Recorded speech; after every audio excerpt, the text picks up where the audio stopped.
శుభోదయం, అందరికీ నమస్కారం. ఈ వీడియో నేను ఎప్పుడు షూట్ చేస్తున్నాను, ఆగస్ట్ 9, 2025. సో చెప్పాలనుకుంది ఏంటంటే, ఫైనల్లీ నేను నెట్ క్వాలిఫై అయిపోయాను. ఐ థింక్ నేను ఎగ్జామ్ రాయడం 4th టైం, అప్లై చేయడం ఒక 6 టైమ్స్ చేసి ఉంటాను. 2 టైమ్స్ అప్లై చేసి కూడా రాయలేదు.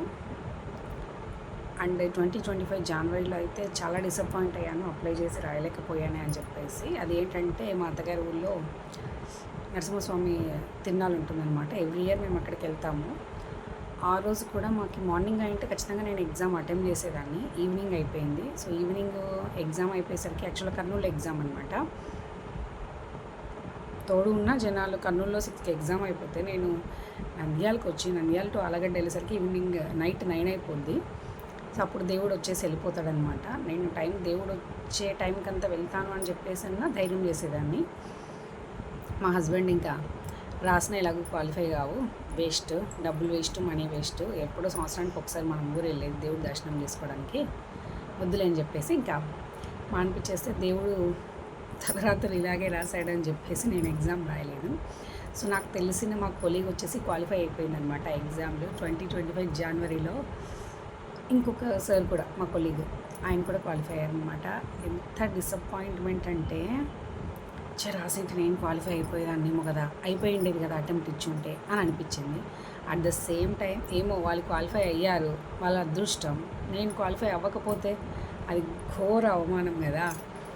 సో అలా పాజిటివ్గా ఆలోచించాను, దేవుడు నాకు అలా రాసి పెట్టున్నాడు అని చెప్పేసి పాజిటివ్గా ఆలోచించి లైట్ తీసుకున్నా.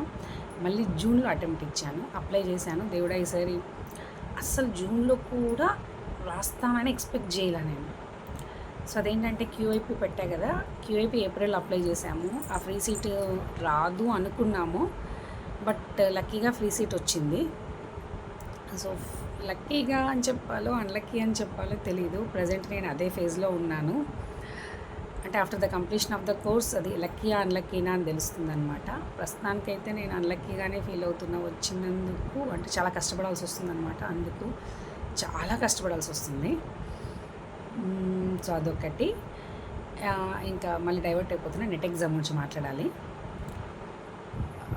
ఎగ్జామ్ కూడా రాస్తానని అనుకోలేదు, ఎందుకంటే నేను కేఏపీ అప్లై చేశాను కదా, అది వచ్చేసింది. అది జూన్లోనే పిలిచేస్తారని చెప్పేసి చెప్పారు. కొంతమంది వెళ్ళిపోయారు కూడా జూన్లోనే.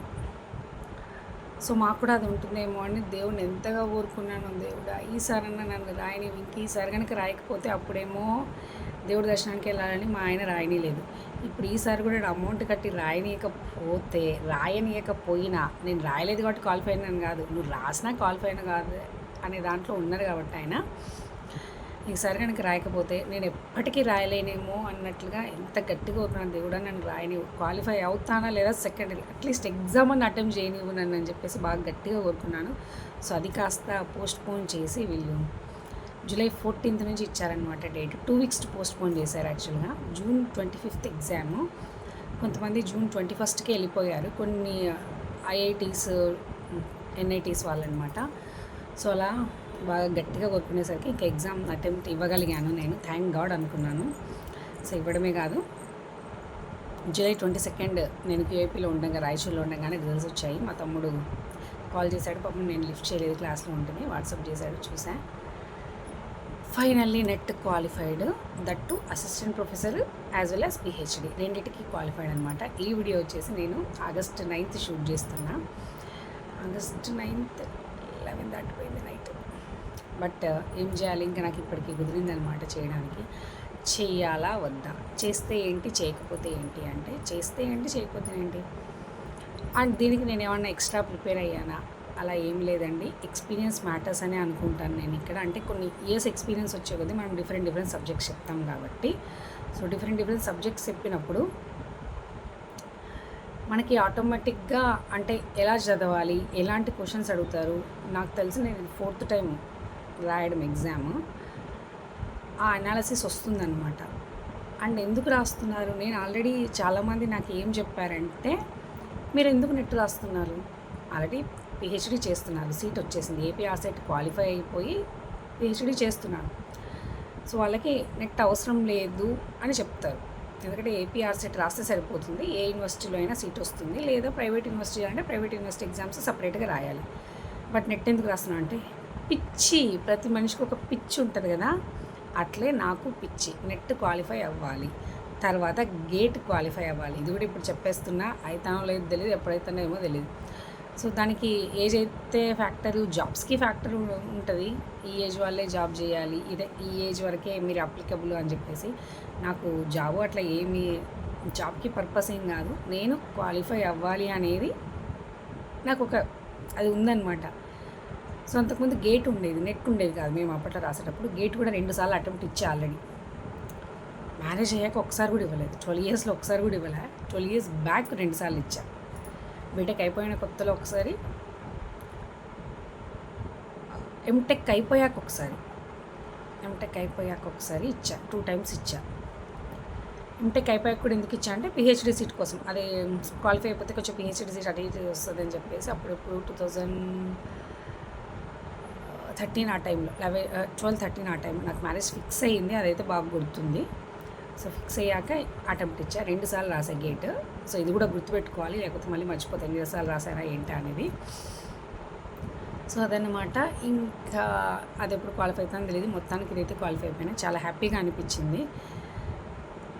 ఏంటి ఇది పెద్ద ఎగ్జామా, దీన్ని క్వాలిఫై కూడా పెద్ద కష్టమా, నేను ఎప్పుడూ క్వాలిఫై అని ఉండొచ్చు, క్వాలిఫై అయిన వాళ్ళు కూడా ఉండొచ్చు, నేను కష్టం అని చెప్పాను. కాకపోతే సో బిఫోర్ ద మ్యారేజ్ ఎంగేజ్లో క్వాలిఫై అవ్వడం ఒక ఎత్తు, ఆఫ్టర్ ద మ్యారేజ్ పిల్లల్ని చూసుకుంటూ ఒకవైపు పిహెచ్డీ చేస్తూ జాబ్ చేస్తూ క్వాలిఫై అవ్వడం ఇంకొక ఎత్తు అనిపించింది నాకు.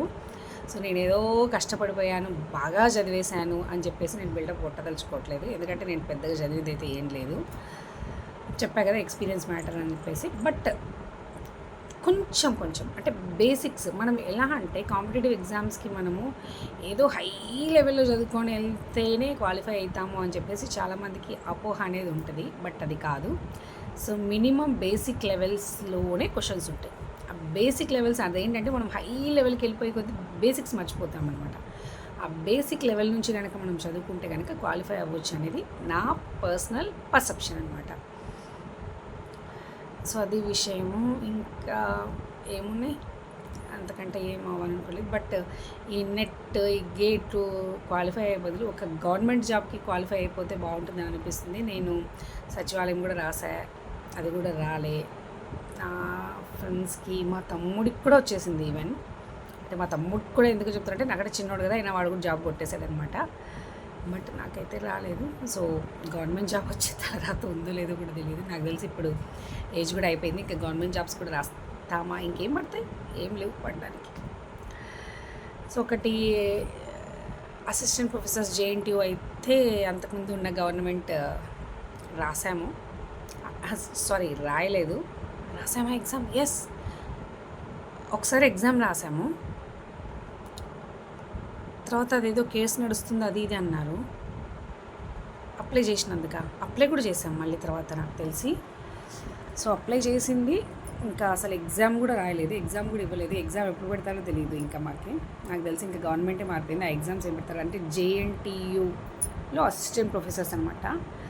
చాలామంది అప్లై చేశాం మేము, ఒక్కొక్కరు 2-3 యూనివర్సిటీస్ కూడా అప్లై చేశారు. నేనైతే ఒకటే దానికి చేశాను, ఎందుకంటే వేరే వచ్చినా కూడా నేను పోను కాబట్టి.